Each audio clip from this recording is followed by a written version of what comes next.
Hello friends, myself Ayush Agarwal. Last class में अपने देखा था, अपने चैप्टर स्टार्ट किया था कैपिटल बजटिंग, जो कि वेरी इंपॉर्टेंट चैप्टर है बीकॉम, बीबीए, एमबीए, एमकॉम के लिए। कैपिटल बजटिंग जो चैप्टर आता है वो आता है अपना फाइनेंशियल मैनेजमेंट के अंदर। अपने देखा कैपिटल बजटिंग का मतलब मैंने आपको बताया था कि इन्वेस्टमेंट डिसीजन, किसी भी प्रोजेक्ट या प्रपोजल या इन्वेस्टमेंट करने के लिए अपन को क्या लेना है, डिसीजन लेना है कि अपन किस प्रोजेक्ट में इन्वेस्ट करें।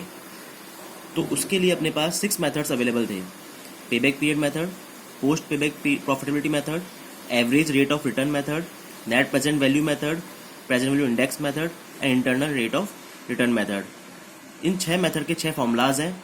बट इन फॉर्मूलाज को पढ़ने से पहले मैंने आपको एक स्टेटमेंट सिखाया था जो कि वेरी इंपॉर्टेंट है। इस स्टेटमेंट के बिना अपन इस चैप्टर को सॉल्व नहीं कर सकते हैं। स्टेटमेंट के अंदर सेल्स में से सारे एक्सपेंसेस को लेस कर दो, चाहे वो वेरिएबल एक्सपेंस हो मतलब वेरिएबल कॉस्ट हो, चाहे फिक्स्ड एक्सपेंस हो चाहे वो फिक्स्ड एक्सपेंस हो। अगर उनको लेस कर देंगे तो अपने पास आएगा profit before depreciation before tax. अगर मैं उसमें डेप्रिसिएशन को माइनस कर दूंगा तो डेप्रिसिएशन क्या हो जाएगा, आफ्टर हो जाएगा। जो चीज़ लेस हो जाती है वो आफ्टर हो जाती है और जो चीज़ लेस नहीं होती है वो बिफोर रहती है। इसके बाद मैंने टैक्स को भी लेस कर दिया था, तो दोनों चीज़ मुझे आफ्टर मिल गई, profit after tax and after depreciation. इसके बाद मैंने डेप्रिसिएशन को वापस से ऐड कर दिया, तो profit after tax before depreciation. ठीक है। फिर मैंने आपको बताया कि अपने पास जो 6 मेथड्स हैं उसमें से 5 मेथड्स में profit after tax before depreciation use आएगा। ये बहुत इंपॉर्टेंट थिंग है। जिस अपने पास जो 6 मेथड है उसमें से 5 मेथड में profit after tax before depreciation काम आएगा। बाकी जो बचा ARR, उस ARR में दोनों चीज़ आफ्टर काम आएगी। ये चीज़ आपको ध्यान रखनी है हमेशा। ठीक है। तो ये स्टेटमेंट है। अब इस पूरे चैप्टर में दो ही चीज़ काम आएगी। इस पूरे चैप्टर में दो ही चीज़ काम आएगी। तो इन्वेस्टमेंट, ठीक है, इन्वेस्टमेंट के बहुत सारे नाम होते हैं। इन्वेस्टमेंट को अपन को इस क्वेश्चन, किसी क्वेश्चन में कॉस्ट मिलेगा, किसी क्वेश्चन में इनिशियल कॉस्ट वर्ड मिलेगा, किसी क्वेश्चन में आउटले वर्ड मिलेगा, किसी क्वेश्चन में इनिशियल इन्वेस्टमेंट वर्ड मिलेगा, किसी क्वेश्चन में आउटफ्लो वर्ड मिलेगा। सबका मतलब यही है, पैसे का जाना या इन्वेस्ट करना, मतलब आई। दूसरा इसमें जो काम आएगा वो आएगा कैश इनफ्लो। कैश इनफ्लो मतलब ये अपन ने जो स्टेटमेंट बनाया है, इससे प्रॉफिट आया है, प्रॉफिट आया है, तो कैश इनफ्लो को प्रॉफिट बोलते हैं। Net profit, net earnings, net income, इन सब का मतलब क्या है, सी, मतलब कैश इनफ्लो। इसके बाद मैं फर्स्ट मेथड पे आया था लास्ट क्लास के अंदर, पेबैक पीरियड मेथड। इस पे आया था payback period method. Payback period method का फॉर्मूला होता है initial investment upon cash inflow, I upon C. इसके बाद डेप्रिसिएशन का formula cost minus scrap value upon life. अपने एक एग्जांपल लिया था, उसमें एग्जांपल में था कि ये कंपनी है, उसने इन्वेस्ट किया 80,000 और उस 80,000 के इन्वेस्टमेंट से वो हर साल कितना अर्न कर रही है, 20,000। हर साल कितना अर्न कर रही है, 20,000 अर्न कर रही है। तो मुझे पेबैक पीरियड कंप्यूट करना है, तो फॉर्मूला लगा देंगे डायरेक्टली अपन, I upon C. 80,000 divide by 20,000 equal to 4 years. Payback का मतलब भी बताया था मैंने आपको कि कॉस्ट को रिकवर करना, 80,000 मैंने इन्वेस्ट किए, 80,000 रुपये को मैं कितने सालों में रिकवर कर लूँगा, 4 सालों में मैं 80,000 को रिकवर कर लूँगा। Now we are going to continue payback period. अभी पेबैक पीरियड अपना खत्म नहीं हुआ है, पेबैक पीरियड में चल रहा है अभी। सेकंड एग्जाम्पल अपन स्टार्ट कर रहे हैं। सेकंड एग्जाम्पल के अंदर देखिए, Rakesh Limited wants to buy a new machine in the condition that its cost can be recovered in 5 years by saving therefrom। कोई राकेश लिमिटेड कंपनी है, वो एक नई मशीन को खरीदना चाहता है और वो उस शर्त पर खरीदना चाहता है जिसका पेबैक पीरियड वो 5 ईयर्स से कम होगा। जिस मशीन का, उसी को वो खरीदेगा, परचेज करेगा। इन्फॉर्मेशन दे रखी, you are given the information. Cost of the machine, तो मैंने अभी आपको बताया कि इन्वेस्टमेंट को ही क्या बोलते हैं, कॉस्ट बोलते हैं। तो कॉस्ट ऑफ द मशीन आपको दे रखी क्वेश्चन में 3 लाख। फिर क्वेश्चन में लिखा हुआ है सेल्स। क्या लिखा हुआ है क्वेश्चन में, सेल्स आपको दे रखी क्वेश्चन में 4 लाख रुपीज की। क्या दे रखी है, 4 लाख रुपीज की आपको सेल्स दे रखी है। अब देखो, आप इस क्वेश्चन में एक चीज नोट करो, लास्ट क्वेश्चन में आपको इन्वेस्टमेंट भी दे रखा था और कैश इनफ्लो भी दे रखा था डायरेक्टली, तो मैंने डायरेक्टली ही फॉर्मूला लगा दिया आई अपॉन सी। बट इस क्वेश्चन में आपके पास कैश इनफ्लो अवेलेबल नहीं है, तो अपने को पूरा स्टेटमेंट फॉलो करना पड़ेगा। सेल्स में से सारे एक्सपेंसेस को लेस करते हैं, जैसे कि मैंने स्टेटमेंट में सिखाया था। तो आपके क्वेश्चन में जो आपको दे रखा है वेरिएबल कॉस्ट दे रखी है 60% ऑफ सेल्स, वेरिएबल कॉस्ट दे रखी है 60% ऑफ सेल्स, तो 4 लाख का 60% 2,40,000। इसके बाद फिक्स्ड कॉस्ट आती है, फिक्स्ड कॉस्ट आपको क्वेश्चन में दे रखी है 20,000। कितनी रखी है आपको? 20,000। ये दोनों तरह के एक्सपेंसेस अगर माइनस कर देंगे तो अकॉर्डिंग टू स्टेटमेंट मेरे पास आएगा profit before depreciation and before tax 1,40,000। ठीक है। इसके बाद स्टेटमेंट कहता है कि आप डेप्रिसिएशन को माइनस करो, और डेप्रिसिएशन कैलकुलेट करने का फॉर्मूला भी लिखवाया है मैंने। कॉस्ट, मशीन कॉस्ट कितनी है? 3 lakh rupees, minus scrap value question में गिवन नहीं है तो 0 मानेंगे, और लाइफ भी क्वेश्चन में दे रखी है आपको 8 ईयर्स। जब आप क्वेश्चन देखेंगे तो क्वेश्चन में दे रखी है लाइफ 8 ईयर्स। तो डेप्रिसिएशन आपका कैलकुलेट होकर आ गया 37,500, 37,500।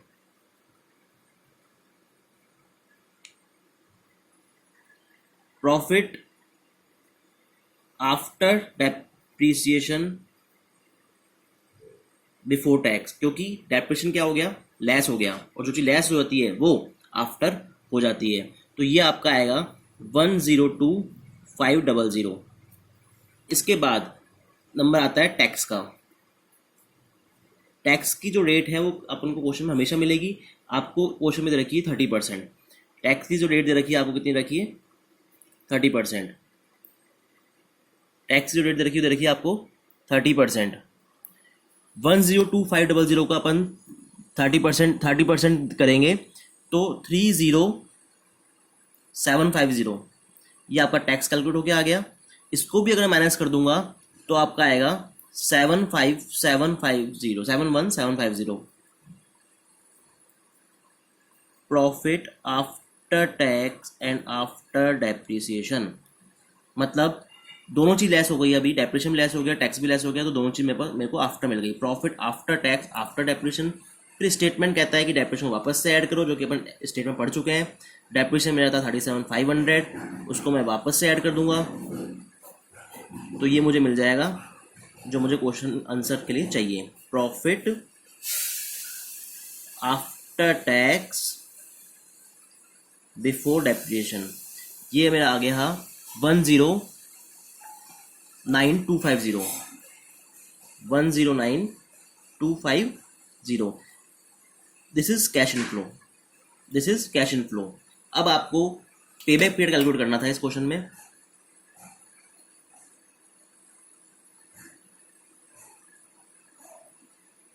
आई अपॉन सी, आई आपको 3 लाख दे रखा था, और सी आप कैलकुलेट कर लिया आपने 109,250। तो आपका आंसर आ गया है 2.75 ईयर्स। क्वेश्चन में ऊपर स्टार्टिंग में लिखा था कि जो राकेश लिमिटेड है वो उसी मशीन को खरीदेगा जिसका पेबैक पीरियड 5 ईयर्स से कम होगा। तो 2.75 ईयर्स आपका आया है, इसका मतलब ये मशीन को परचेज कर लेगा। तो डिसीजन देना मस्ट है, machine should be purchased, machine should be purchased, या फिर मशीन शुड बी एक्सेप्टेड या एक्वायर्ड। ये आपका क्वेश्चन कंप्लीट हो गया। तो आपने देखा कि लास्ट क्वेश्चन में तो क्या था, डायरेक्टली सी गिवन था, इस क्वेश्चन में सी गिवन नहीं था, तो मुझे पूरा स्टेटमेंट फॉलो करना पड़ा है। Got it? Okay, next example.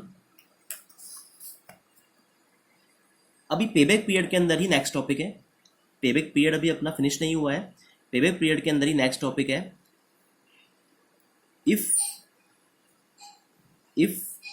different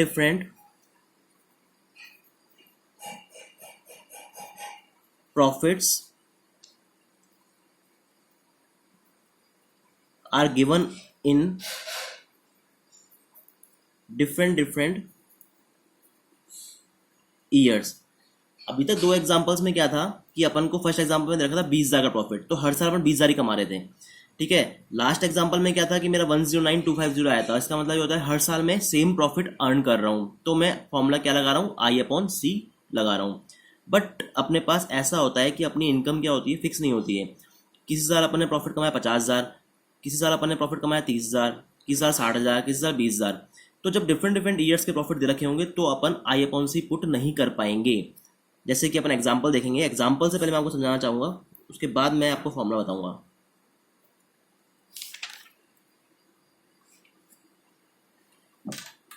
example है, the management of a manufacturing company proposes to invest ₹1,00,000। मतलब आई तो हो गया आपका 1,00,000, which will give net earnings before depreciation and interest and after tax. ये चाहिए होता है अपन को, डेप्रिशन बिफोर चाहिए होता है और टैक्स आफ्टर चाहिए होता है। 6 ईयर्स के आपको प्रॉफिट दे रखे हैं, इस बार आपको जो प्रॉफिट दे रखे हैं वो 6 ईयर्स के आपको दे रखे हैं। तो आपको ऐसे टेबल बनानी पड़ेगी, आपको इस बार ऐसे टेबल बनानी पड़ेगी, ईयर और cash and flow, 6 years. First year का आपको दे रखा है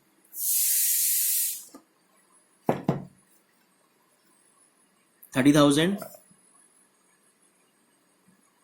सेकेंड ईयर का आपको दे रखा है 20,000, again 20,000, 18,000, again 18,000, then next 12,000।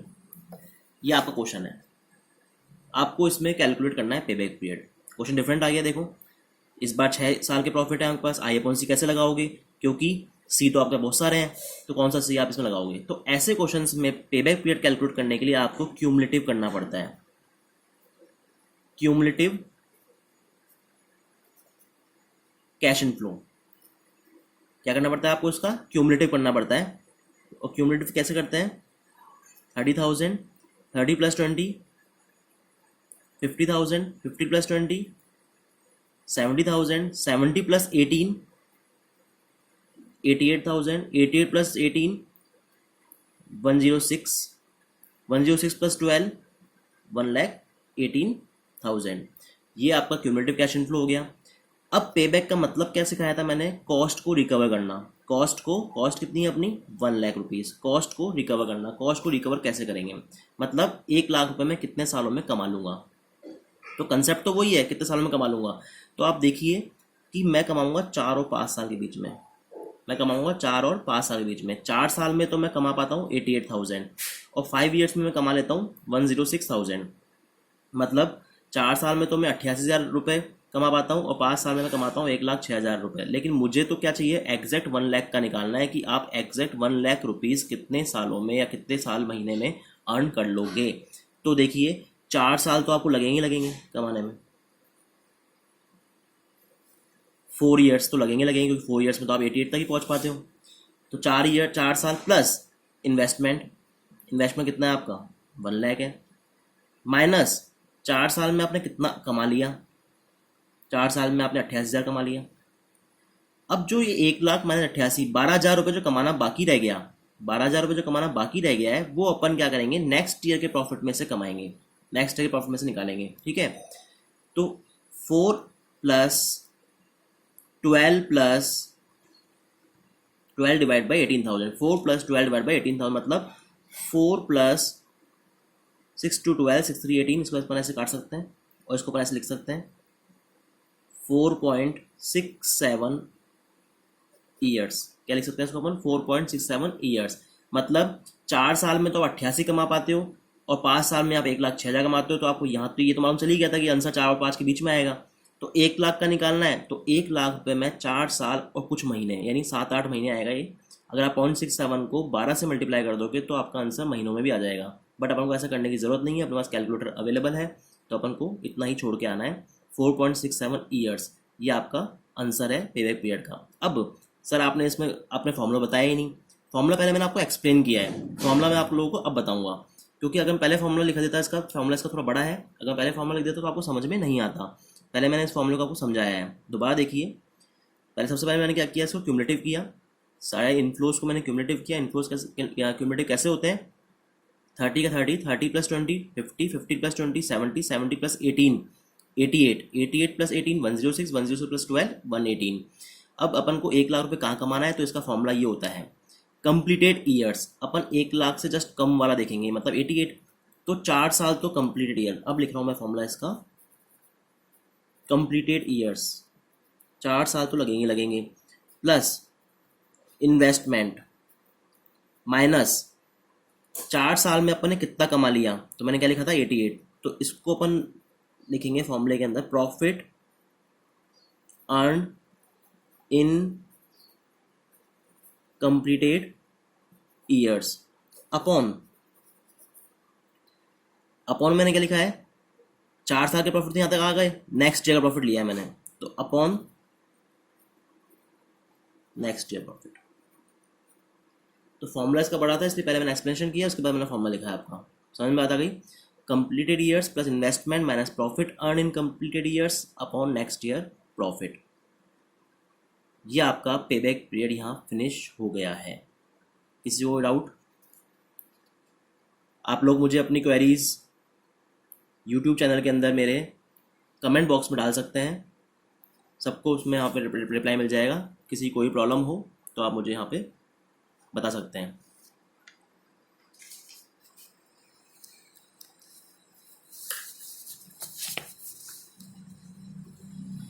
Now we are going to start.